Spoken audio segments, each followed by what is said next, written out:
Yn y fideo yma, mi wnawn ni ystyried dilyniannau cwadratig syml. Nawr, y dilyniant cwadratig mwyaf syml yw'r dilyniant o rifau sgwâr. Hynny ydy, cychwyn efo 1 disgwario, 1 lluos 1 sydd yn 1. Yna 2 disgwario, 2 lluos 2 yn 4. 3 disgwario, 3 lluos 3 yn 9 ac yn y blaen. 4 disgwario, 5 disgwario, 6 disgwario, 7 disgwario, 8 disgwario ac yn y blaen am byth. Nawr, yr enfed term ar gyfer y dilyniant yma yw n disgwario. Pam fod hyn yn gweithio? Wel, pumed term er enghraifft ydy 5 disgwario, seithfed term ydy 7 disgwario, ac felly y term cyffredinol, yr enfed term, yn gorfod bod yn n disgwario. Nawr, mae unrhyw dilyniant dyn ni'n ffurfio drwy adio neu dynnu yr un rhif o'r rhifau sgwâr yma yn cael ei ystyried yn dilyniant cwadratig syml. Er enghraifft, ystyriwch cychwyn efo y rhifau sgwâr yma ac adio 3 i bob un ohonyn nhw. Hynny ydy 1 adio 3 yn 4, 4 adio 3 yn 7, 9 adio 3 yn 12 ac yn y blaen. Os dwi'n adio 3 i'r holl rhifau sgwâr dwi wedi sgwennu uchod, dyma ni yr rhifau newydd dwi'n ei gael. Nawr, yr enfed term ar gyfer y gyfres yma yw n disgwario, oherwydd dwi wedi cychwyn hefo'r rhifau sgwâr yma, ac yna adio 3 gan fod wedi adio 3 at bob un o'r rhifau i gael yr rhifau newydd yma. Nawr, mae hwn yn dechneg reit handi i drio ffeindio enfed term y cyfres o rhifau.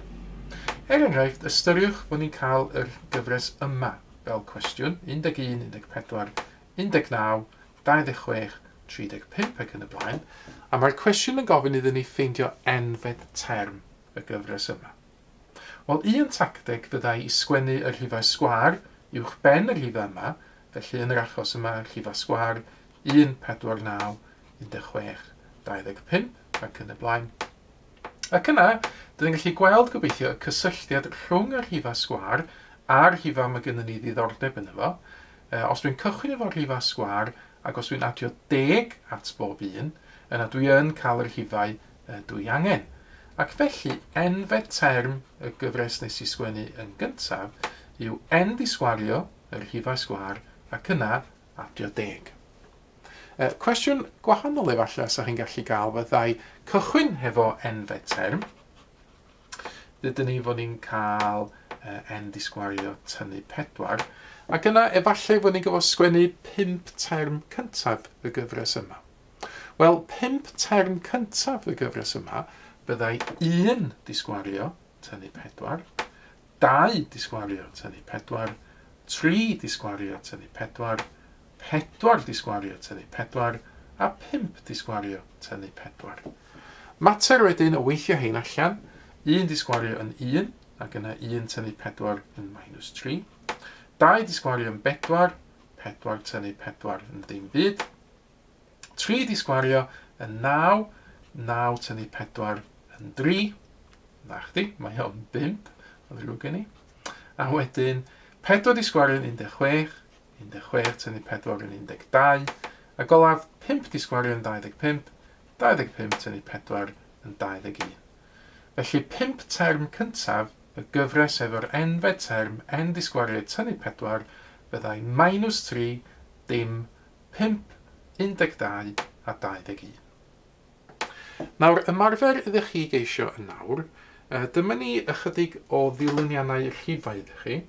Ceisiwch ffeindio enfed term y dilyniannau yma, a ceisiwch ddefnyddio y ffaith bod y cwestiwn yn deithio ni fod nhw'n dilyniannau cwadratig syml.